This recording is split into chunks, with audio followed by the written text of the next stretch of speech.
everyone. Today I'm going to talk about my experience with having a water birth. This was recommended by a couple of subscribers, so I'm now getting around to doing it. So, my first birth, I had a hospital birth, and on my birth plan it said I wanted a water birth, and I missed out on having the water birth because the water in the pool was running. It was the pool was filling up, and then my waters went, and there was meconium in my waters, so they wouldn't let me get in the pool. So I missed out by, so I was just so close to having that water birth, and I never got it. Second time around, I was planning a home water birth. I was going to hire a pool, and I didn't because it was just so expensive. So I thought I'll just have the baby in the bath. But then when it came to it, the midwife I had, I think she just didn't want to do it. She kept making every excuse for me not to get in that water. So I missed out. And then the third time around, I was planning a home water birth again. I had a different midwife, and I had a midwife that specialised in home births. So she visited you at home for your checkups rather than you visiting them in the doctor's surgery. And she had a pool I could borrow, and it was sitting there waiting for me. But where I was living at the time, it just wasn't doable for a home birth. And I was living with my parents, and she was just, my mum was just insistent. She was like, it can't happen, there's too many people living here, and there's just loads of reasons. Anyway, so I ended up going to hospital.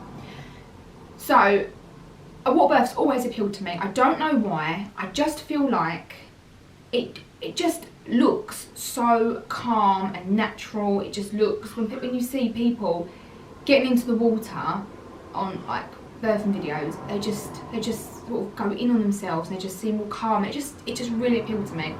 So I was really pushing for this water birth.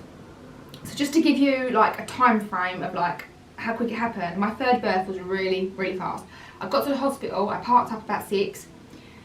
From getting into the hospital to being checked, it was about half an hour by the time I'd walked, had a couple of contractions, got seen, done a urine sample, and moved rooms. They moved me into the pool room. I didn't get checked till about 6:30, and I was only about 4 centimetres, I was only about 2 centimetres then. And Amara was born an hour later. She was born at 7:31, so she was born an hour later. So I was only really in the hospital for about an hour. And I didn't actually get to labour in the pool, because before I got in the pool, I kept saying to the midwife, please check me, I feel very pushy. So it was already changing. Now, if you've already had a baby, you will already know this, but if you haven't had a baby, when you go into labour, you have contractions, and it's very like belly focused. It starts at the top, and it gets tight, and it's just like a tightening and release. And then when you get to the pushing stage, when you start to feel pushy, the pain in your belly goes away. The contractions completely go away, and it's a very focused pressure feeling. That's the only way I can describe it. You feel all of a sudden the contractions go. There's no like tightening of the belly and the build up. It's literally, you feel an intense pressure to push. That's the only way I can describe it. So I was already kind of at that point, so I didn't actually really get to labour in the pool. I was already feeling pushy before I got in the pool, and the midwife checked me and said, yes, go get in. When I got in the pool, I remember the water was just so warm, and I just got in, and I was kind of like upright. So at first I was like on my knees, and I was like leaning, not leaning over the pool, but I was just like my hands on the top of the pool. And I was doing hypnobirthing as well, which I think really helps, and I do recommend that. I had headphones in, and I had my phone, it was attached to my phone on the side, or like a cabinet. And I was like that at first, and I could just feel, all of a sudden I just felt like that wash over me, like a feeling just wash over me.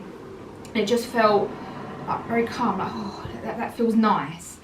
And then I very quickly got comfortable because I moved. Now in labour, you don't normally want to move. You get in a position, you feel very comfortable, you're like, don't move me. But I felt very comfortable to move. So I quickly went from this down onto all fours, and I'll put some videos in so you can see. I only have videos of me at the pushing stage, because that's when I was in the pool, because when I got in there, that's the point I was at. So I very quickly got comfortable, and I quickly went onto all fours, and yeah, I just have my music on and the water. Now, in water, you're weightless, so when you're pregnant and you're towards the end of your pregnancy and you're laying in bed and you want to turn over, and it's like the biggest effort, you need something to grab onto, to pull over. It's so hard to move around towards the end when you're laying down.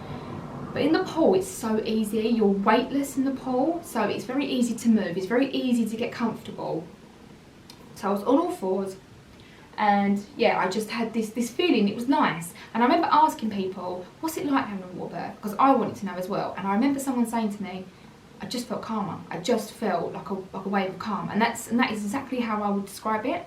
So going from this to on all fours, I was comfortable. I felt comfortable to do that. Yeah, I was in the pool and I was very happy. I felt like a sigh of relief. I felt calm. And the best thing, I think, was the fact that no one can touch you in that pool, because it's quite a large pool. So people really have to get in and lean over when they check the baby with like the Doppler. So yeah, that's one of the good things as well. And I don't like being touched when I'm in labour. I just like to go kind of like in on myself and just sort of focus on that. And that's what I liked. I liked the fact that I was just in that bubble, I suppose you could call it, and no one could touch me. That's what I liked. And do you know another, actually probably this tops it actually, the best thing, when the baby's born, like you are the first, you basically deliver your baby. There's no one down the other end going, you know, like pulling the baby out for you and bringing. You basically give birth to that baby all on your own. You basically just do it, and then you pick your baby up. You are the first person to hold your baby. You are the first person to hold that baby, cuddle it and look at it. And I remember when Amara came out, I was on all fours and they said to me, look down, pick up your baby. And as I looked down, she was just there staring up at me, and it was just, I was the first face she saw, and that was lovely. So there was just so many pros to a water birth, and I always recommend it to people. I always say, oh, go for a pool, it's lovely. I always say it. I can't really think of really any cons. There are a lot of like things in the way that you can't have a water birth. So if you've got any diabetes, it's a no-no. Normally they don't let you if you've got low iron, just because if you lose a lot of blood you can pass out, and when you're low in iron you're more at risk of bleeding heavily or something like that. But I was actually just borderline anemic. I think you have to be at least have 100 iron levels to have a home birth. Like, that's what they recommend. You can give birth wherever you want. They can't stop you giving birth where you like, but they do say that if it's under 100 they don't really like you to have a home birth, just because of the risk of bleeding. I think my levels were either 96 or 94, I really can't remember, but that's what I was at when I gave birth to Amara. And they said to me that my blood loss was really minimal and they wasn't concerned at all, and I had a tiny tear as well. So yeah, I don't know if giving birth in the water contributed to that, having a tear, but I did tear the first time as well with Kaysan, and that was on a hospital bed on my back, and I tore with him. But I don't know if that's because I didn't really know what I was doing, so I was just kind of pushing because I was panicking and I didn't know, and I just pushed maybe too hard or too quickly. And then with Amara, there wasn't really anyone to say stop. Yeah, so I didn't really have anyone to say to me to stop pushing at the necessary times. So I don't know if that would have contributed to my tear, because I would have just been pushing, or because I did have a tear before even out the water. But I mean, I have nothing but positive things to say about a water birth. If you're thinking about a water birth, I would recommend it. I would say yes, go for it. If you fit all the criteria to have a water birth, I would definitely say yes. I would definitely recommend it. I really do hope this video has helped you, and maybe helped you in making your decision whether you was weighing up to have one or not. And I will speak to you all for another video really soon.